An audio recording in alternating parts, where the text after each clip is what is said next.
Ferrari is out in theaters, new film from director Michael Mann, starring Adam Driver, Penelope Cruz, and Shailene Woodley.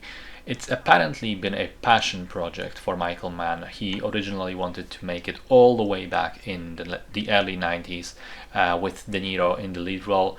That didn't pan out. Now it's 3 decades later and we're here. The film tells the story of not of Ferrari the car, not of Ferrari the company. It tells rather the story of Ferrari the man, framed through two different lenses as it picks 1957 as its time period. At that time, Ferrari was already an established, respected company in Italy, but the sales division couldn't keep up with the racing expenses, and there was a threat of bankruptcy. Enzo is forced to confront the reality that he may have to make a deal with a larger automotive company to get funding.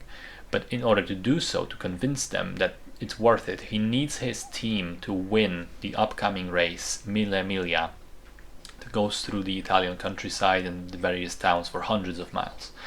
But that's not the only problem, because the company is largely controlled by Enzo's once beloved wife, Laura, with whom he is now all but separated, and you know, he has this secret mistress with a secret child that she doesn't know about, and the film explores him trying to handle both of these lives, the personal and the professional, at the same time. So I thought it was a pretty good film. I think it manages to find an interesting angle to tell a story which doesn't bog itself down with, you know, doing the entire biography of Enzo Ferrari or the entire biography of Ferrari the company, but rather picks a very specific moment in time and frames the story as a character study, attempts to answer the question, who is Enzo, what matters to him, what drives him.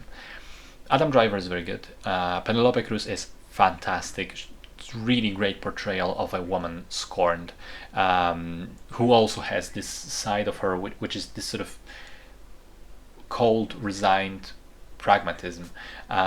The racing scenes are done very well, even though they are not the focus of the film by any means. Let me make this clear.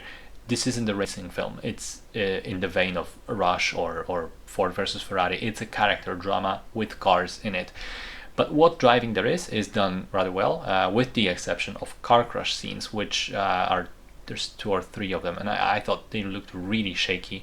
The CGI is not good, and especially the big scene in the final act has some horrendous CGI in it. But I was largely able to live with it because the driving itself feels exhilarating.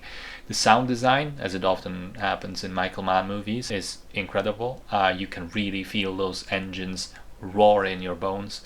And as the Mille Miglia sequence started, I couldn't help but think to myself, has to be the coolest idea for a race ever. What I wouldn't do to take part in something like that. And then there's a really powerful moment in it, achieved with the help of sound and editing, which changes the tone essentially in a single second and leads to a scene which made the movie get an R rating. It is deliberately jarring, but I thought in a very effective way. There were certainly some loud, visceral reactions in the movie theater I was in. The one thing I would change, aside from the CG, is the ending. I would have ended the film one scene earlier. I thought that the cemetery scene at the very end doesn't really add anything, and it would have been a much more powerful moment to cut to black right as Adam Driver is staring through the window, not to spoil any specifics. In any case, I thought it was a solid picture, although let me once again make it clear, it's not a pure racing film. It's a character drama, and it has a really unnerving, unpleasant sequence in it, which is not for the faint of heart. But it is a good film.